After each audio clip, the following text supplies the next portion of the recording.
Hello everyone, in this video we are going to discuss about introduction to measurement, assessment and evaluation। क्योंकि teaching में measurement, assessment और evaluation बहुत ही important है, because इनके बग़ैर आपका जो है स्टूडेंट का लर्निंग प्रोसेस उसको मेजर करने में इन तीनों का बहुत अहम रोल है। सो इनको समझना और रियल क्लासरूम के अंदर इनको प्रॉपरली सही तरीके से इम्प्लीमेंट करना एक टीचर के लिए बहुत ही ज़रूरी है। सो कोर्स हम डिस्कस कर रहे थे 8602 जो कि है एजुकेशनल असेसमेंट एंड मेजरमेंट। सो आज की इस वीडियो में कम्प्लीटली यूनिट 1 की बात करेंगे, जिसमें ये तीनों कॉन्सेप्ट्स हम देखेंगे।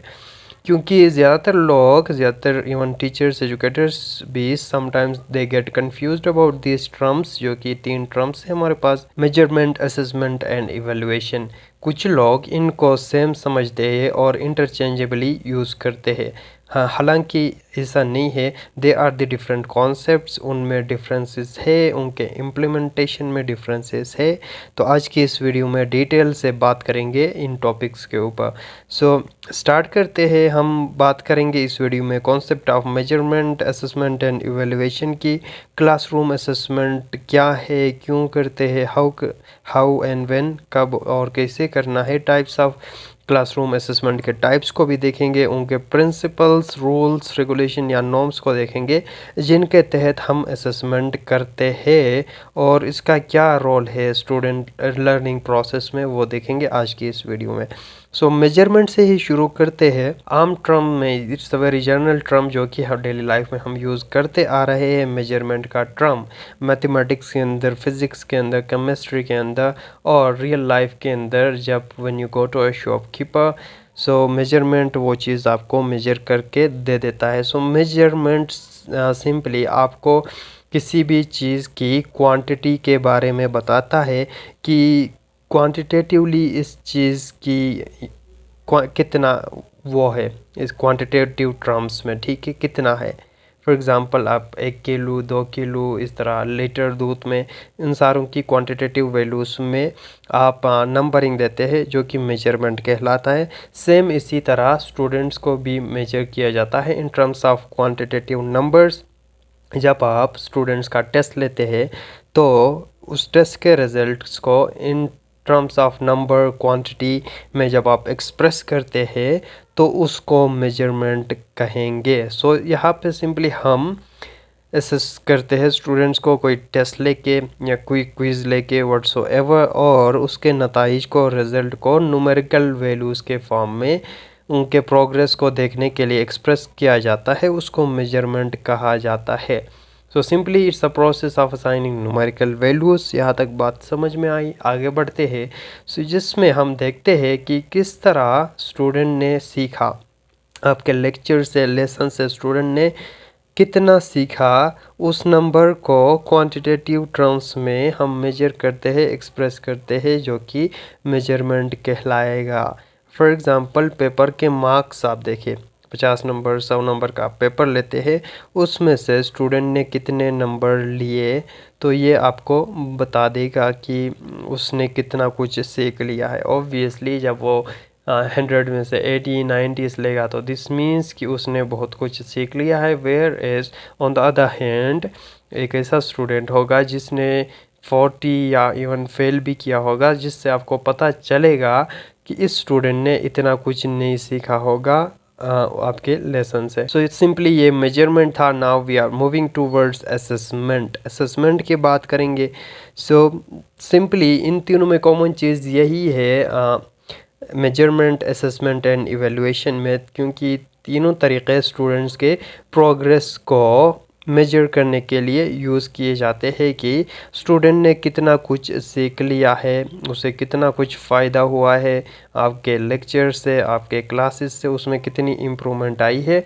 सिंपली इन्हीं तरीक़ों से उसको मेजर किया जाता है। असेसमेंट की बात करते हैं। सो मेजरमेंट से थोड़ा कॉम्प्लेक्सिटी की तरफ हम जाते हैं डिफरेंट वेज में, और इसमें ज़्यादा चीज़ें इन्वॉल्व होती है। पार्टिकुलरली ये 4 टर्म्स हमेशा याद रखने हैं असेसमेंट करते हुए, कि assessment is the process of collect, सबसे पहले आप कलेक्ट करते हैं डेटा, उस प्रोग्रेस के रिलेटेड उसको एनालाइज करते हैं, उसको इंटरप्रेट करते हैं और कम्युनिकेट करते हैं। ये 4 टर्म्स ज़रूरी याद रखने हैं आपने, जिसमें आपको इंफॉर्मेशन मिलेगा, आप कलेक्ट करेंगे, उसको एनालाइज करेंगे, इंटरप्रेट करेंगे और आगे कम्युनिकेट करेंगे स्टूडेंट्स तक, स्टूडेंट के पेरेंट्स तक कि स्टूडेंट्स ने कितना लर्न किया हुआ है। ओके, सो सिंपली ये एक प्रोसेस है जिसमें हम रिकॉर्ड रखते हैं, डॉक्यूमेंटिंग करते हैं स्टूडेंट के प्रोग्रेस का, मेजरेबल टर्म्स में नॉलेज को देखते हैं, स्किल्स को देखते हैं और उनके एटीट्यूड्स को देखते हैं। सो इट्स अ सिंपल टर्म्स में कहा जाए तो assessment is the process of gathering information, और इस इंफॉर्मेशन को हम इन प्रोसेसेस के गो थ्रू करते हैं। सो मेजरमेंट में हमने बात की थी कि सिर्फ क्वांटिटेटिव डेटा हमारे पास होना चाहिए, जबकि असेसमेंट में लाजमी नहीं है कि क्वांटिटेटिव या क्वालिटेटिव हो। आपका डेटा क्वांटिटेटिव भी हो सकता है, क्वालिटेटिव भी हो सकता है। सो ये एक ब्रॉडर टर्म है और इसमें ज़्यादा चीज़ें इन्वॉल्व होती है असेसमेंट के अंदर। फॉर एग्ज़ाम्पल असेसमेंट में आप ये देखेंगे कि स्टूडेंट कितना कुछ सीख रहा है, उसकी language, if you talk about language, उसके लैंग्वेज प्रोफिशिएंसीज, उसके लैंग्वेज स्किल्स में कितनी इम्प्रूवमेंट आई है। थ्रू आप देखेंगे, क्विज़ ले सकते हैं उससे, कोई प्रेजेंटेशन, तो उसमें आपको अंदाज़ा हो जाएगा उसके कम्युनिकेशन से कि कितना इम्प्रूव हुआ है। देन हाँ, टेस्टिंग के थ्रू हम ये चीज़ें करते हैं। तो टेस्ट एक टूल है जिसके थ्रू ये मेजरमेंट किया जाता है, इवैल्यूएशन की जाती है, सिंपली उस प्रोग्रेस को मेजर किया जाता है टेस्ट के थ्रू। सो टेस्ट सिंपली एक टूल है, वो ज़रिया है, वो वे है जिसके थ्रू हम स्टूडेंट के प्रोग्रेस के बारे में इंफॉर्मेशन कलेक्ट कर सकते हैं। सो सिंपली ये एक सिस्टमेटिक वे है, सिस्टमेटिक प्रोसीजर है, सिस्टमेटिक वे है, यूँ ही रैंडम प्रोसेस नहीं है। Rather than it's a systematic process जिसके अंदर स्टेप्स इन्वॉल्व होंगे और हर स्टेप का अपना मकसद होगा जिसके थ्रू हम स्टूडेंट के लर्निंग को मेजर कर सकते हैं। सो इसमें ऑब्जर्वेशन की जाती है, interviews and other methods use किए जाते हैं। Now moving on to the third concept जो कि इवेलुएशन है। सो इवेलुएशन को डिफ़ाइन करें तो इवेलुएशन क्या है? It's the process of judging या calculating the value. Simple words में मैं आपको कहूँ, कोई इवेलुएशन कहते हैं किसी भी चीज़ की वर्थ वैल्यू फाइंड आउट करना, उसको जज करना, ठीक है, उसकी इम्पोर्टेंस, अमाउंट या वैल्यू ऑफ समथिंग को फाइंड आउट करना इवेलुएशन कहलाता है। So it's a process of value judgement, student के वर्थ को, स्टूडेंट के वैल्यू को आप जज करते हैं इवेलुएशन के थ्रू। सो आगे ये ना मेजरमेंट, असेसमेंट, इवेलुएशन, देखिए आगे कॉम्प्लेक्सिटीज़ बढ़ते जाते हैं। सो ये मोर डीप है, मोर प्रोफाउंड है, मोर कम्प्रिहेंसिव है than the measurement and assessment, और इसके अंदर भी क्वालिटेटिव या क्वांटिटेटिव डिस्क्रिप्शन होता है स्टूडेंट के प्रोग्रेस का। फॉर एग्ज़ाम्पल, अगर आपका स्टूडेंट बहुत अच्छा परफॉर्म कर लेता है तो आप उसको अच्छे रिमार्क्स देते हैं, पॉजिटिव रीइंफोर्समेंट करते हैं, आप कहेंगे वेरी गुड, एक्सलेंट, ब्रिलियंट, इस तरह के आप टर्म से उसको अप्रिशिएट करेंगे। सो वी आर बेसिकली हम जज कर रहे होते हैं उस स्टूडेंट के वर्थ को, वैल्यू को और अप्रोप्रिएटनेस एंड गुडनेस को थ्रू इवेलुएशन मेथड। यहाँ पे एक डायग्रामेटिकल रिप्रेजेंटेशन है उनकी। सो टेस्ट सिंपली एक टूल है जिसके थ्रू हम प्रोग्रेस को मेजर करते हैं। मेजरमेंट के अंदर क्वांटिटेटिव न्यूमेरिकल फॉर्म में हमारे पास डेटा आ जाता है। आगे असेसमेंट इससे ज़्यादा कॉम्प्रिहेंसिव है जिसमें डॉक्यूमेंटेशन के फॉर्म में हम स्टूडेंट के प्रोग्रेस का रिकॉर्ड रखते हैं। आगे इवेलुएशन आता है जो कि स्टूडेंट के मेजर करता है लर्निंग प्रोसेस को, उनके वर्थ को हम सिंपली डिफाइन करते हैं, कितना वर्दी है एक स्टूडेंट। ओके, सो इनका बड़ा अहम रोल है। इनके रोल के पर बात करेंगे, इम्पोर्टेंस के ऊपर बात करेंगे, इन दोनों के जो कि हमारे काम आते हैं उनके प्रोग्रेस, स्टूडेंट के प्रोग्रेस को ट्रेस करने में।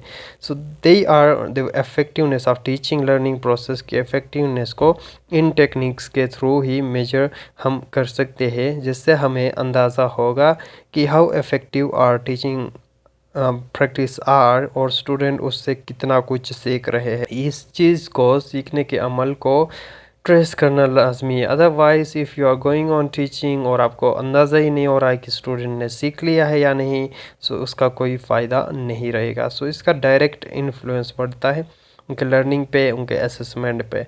सो द क्वेश्चन इज़ कि वाई टू असेस, हम आखिरकार असेस क्यों करते हैं।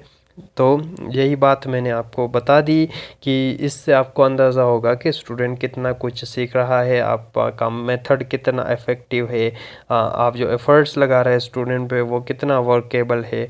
तो teachers have clear goals for instructions, ये चीज़ इंश्योर करा देता है कि आपका इंस्ट्रक्शनल मेथड है या आपके गोल्स है वो क्लियर है कि नहीं, और ये वो असेस भी करता है, इंश्योर भी करता है कि आप जो ऑब्जेक्टिव्स गोल्स अचीव करना चाहते हैं वो हुए कि नहीं। ओके, वो स्टूडेंट के प्रोग्रेस से ही आपको पता चलेगा।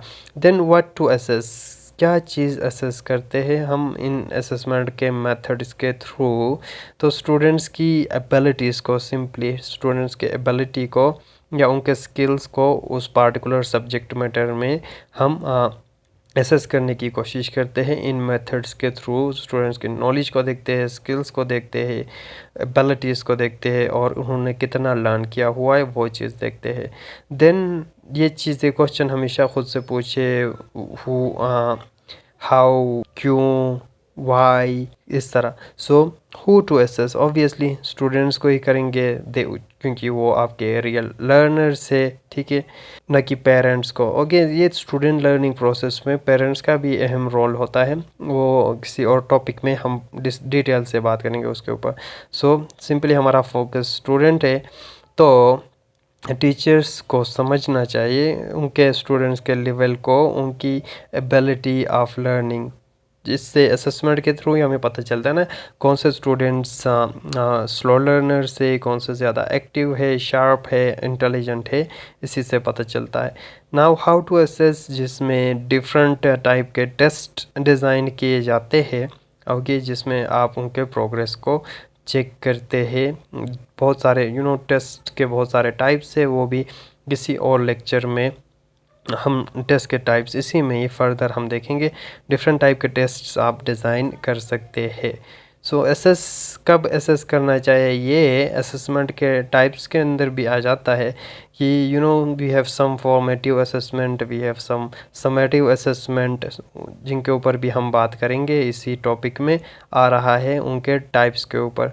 So through the learning process आपने अपने स्टूडेंट्स को एसेस करना होता है, शॉर्ट टर्म में भी, लॉन्ग टर्म में भी, टाइम टू टाइम, या आफ्टर कुछ महीने बाद, और the by the end of the course, और डेली बेसिस पे भी असेस करना होता है स्टूडेंट्स को। क्लासरूम असेसमेंट के टाइप्स देखते हैं, यही मैं जो बता रहा था, कुछ असेसमेंट फॉर्मेटिव होते, कुछ समेटिव होते। सो टाइप्स के अंदर ये 2 कॉमन टाइप्स है असेसमेंट के, जिसमें हम क्या करते हैं, फॉर्मेटिव असेसमेंट, जिसको असेसमेंट फॉर लर्निंग कहा जाता है। सिंपल वर्ड्स में मैं आपको कहूँ तो फॉर्मेटिव असेसमेंट उसी टाइम जो असेसमेंट करते हैं, अगर आपने कोई टॉपिक पढ़ाया, उसका उसी टाइम कोई जायज़ा लिया, क्विज़ लिया, उनसे पूछा, सो उसे फॉर्मेटिव असेसमेंट कहेंगे आफ्टर ईच लेसन। ठीक है, लेसन आपने पढ़ाया, डिलीवर किया, फिर उसका असेसमेंट लिया, वो फॉर्मेटिव असेसमेंट कहलाएगा। सो इट इज़, ये हमें बताएगा कितना उनकी लर्निंग के लिए, उनको फीडबैक प्रोवाइड करेंगे, उनकी लर्निंग होगी। सो इट्स फॉर लर्निंग कहा जाता है फॉर्मेटिव को। दूसरा हमारे पास समेटिव आता है। समेटिव को असेसमेंट ऑफ लर्निंग कहा जाता है। ये 2 टर्म्स में डिफ्रेंशिएट ज़रूर कीजिएगा। समेटिव असेसमेंट को असेसमेंट ऑफ लर्निंग कहेंगे, और summative assessment by the end of month, by the end of mid semester, by the end of final semester जो हम टेस्ट एग्ज़ाम्स लेते हैं उनको समेटिव असेसमेंट कहा जाता है कि through out this course this subject उस स्टूडेंट ने कितना कुछ सीख लिया। सो फॉर्मेटिव की यहाँ पे बात हो रही है, ये डे टू डे होता है, यही बात मैंने आपको बताया हुआ था। क्लासरूम टेस्ट डेली बेसिस पे आप उनसे पूछते हैं, रिवीजन करवाते हैं, फीडबैक प्रोवाइड करते हैं। सो ये एक ऑनगोइंग और कॉन्टीन्यूस प्रोसेस है और ये इम्प्रूव करता है आपके टीचिंग लर्निंग प्रोसेस को, जिसको फॉर्मेटिव असेसमेंट को आप इमीडिएट असेसमेंट भी कह सकते हैं, क्योंकि इमीडिएटली आपको उनके प्रोग्रेस के बारे में पता चलता है। On the other hand summative की हमने बात की थी, जो कि एंड ऑफ द कोर्स लिया जाता है overall. So types of classroom assessments, जिसमें हम कुछ स्ट्रेटजीज़ की बात करेंगे। इंस्ट्रक्शनल स्ट्रेटजीज़ होते हैं ये फॉर्मेटिव असेसमेंट करने में, जिसमें आपके ऑब्जर्वेशन इन्वॉल्व होते हैं। आप स्टूडेंट से क्वेश्चंस पूछ लेते हैं, ठीक है, क्वेश्चनिंग स्ट्रेटजी, या सेल्फ असेसमेंट भी समटाइम्स हम स्टूडेंट से करवाते हैं, जिसमें स्टूडेंट्स ख़ुद को एनालाइज करने की कोशिश करते हैं, अपने वर्क को एनालाइज करने की कोशिश करते हैं। और पार्टिकुलरली ये चीज़ मैं अपने स्टूडेंट्स के ऊपर अप्लाई करता हूँ, जिसमें when I assign them to write on something a paragraph और एन एसे, फर्स्ट मैं उनको बता देता हूँ कि आप ख़ुद पढ़ ले अपना योर कंपोजिशन, फिर उसमें जो है मिस्टेक्स आइडेंटिफाई करने की कोशिश करें। अगर आप फर्स्ट ट्राई योर सेल्फ, जिसको सेल्फ असेसमेंट कहेंगे, फिर then you can exchange it with your partner, your class fellow, peer assessment. वो फिर आपकी मिस्टेक्स निकाल देगा, आपके वीकर एरियाज़ को हाईलाइट करेगा, जिससे आपकी इम्प्रूवमेंट होगी। And this method works best.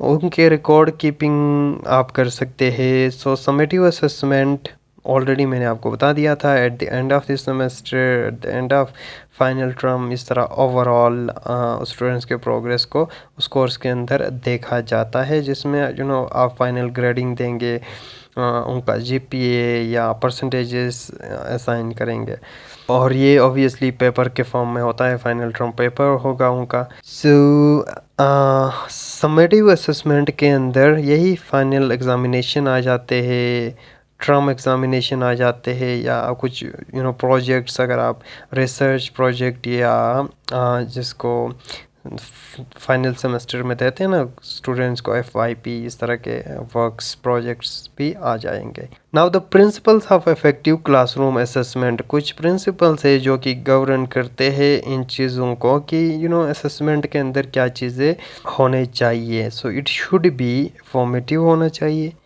Clearly state objectives आपके क्लियर होने चाहिए, आपने जर्नल नहीं होना, स्पेसिफिक होना है, सब्जेक्ट मैटर के रिलेटेड। और टेस्ट के अंदर डायग्नोस्टिक टेस्ट भी हमारे पास आ जाते हैं, जिनसे हमें स्टूडेंट के वीकर और स्ट्रेंथ एरियाज़ के बारे में पता चलता है।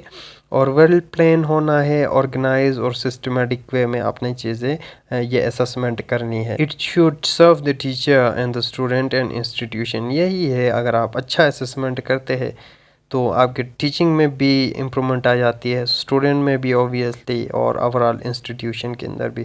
सो आपने फ्लेक्सिबल रहना है, इतना रिजिड नहीं होना, गोल्स क्लियर होने चाहिए, आपके क्लियर होने चाहिए, और लर्नर सेंटर आपके असेसमेंट होने चाहिए। सो यही इम्पोर्टेंस की हमने बात की थी, इनका क्या रोल है, ये मोटिवेट करता है स्टूडेंट्स को लर्निंग के लिए, ठीक है। फॉर एग्जांपल, अगर स्टूडेंट के असेसमेंट में कम आ जाते हैं तो you encourage the student to work hard for the next time. और कुछ लोग ज़्यादा अच्छे उनके आ जाते हैं असेसमेंट में मार्क्स, इनसे फर्दर उनको काइंड ऑफ अप्रिसिएशन या मोटिवेशन मिलता है कि my hard work it pay off, okay, that's why I need to work more, ठीक है, इससे भी बेहतर कर सकता हूँ। उनको फीडबैक मिलता है, और उनके वीकर एरियाज या डिफ़िकल्टीज जो वो फेस करते हैं उनको आइडेंटिफाई करने में हेल्प देता है। असेसमेंट ग्रेडिंग के काम आता है, उनको पास फेल करना, आगे क्लासेस में भेजने में असेसमेंट का अहम रोल है। और ये एक रेमेडी या सॉल्यूशन आपको देता है टीचिंग में, कि आप अपने टीचिंग्स को भी इम्प्रूव करेगी असेसमेंट के थ्रू। ये आपको पता चलता है, if your teaching methodology is not working well, you need to change it, जिससे आप स्टूडेंट में फर्दर प्रोग्रेस ला सकते हैं। उनके परफॉर्मेंस इंडिकेटर होता है, क्योंकि ये असेसमेंट कि एक स्टूडेंट किस तरह सही जा रहा है या नहीं, टीचर सही जा रहा है कि नहीं, ओवरऑल इंस्टीट्यूशन की भी यही डिपेंड करता है। ओवरऑल रिजल्ट्स अच्छे होंगे तो उस इंस्टीट्यूशन का नाम भी होगा। So this is all about unit 1। Thank you for watching this video.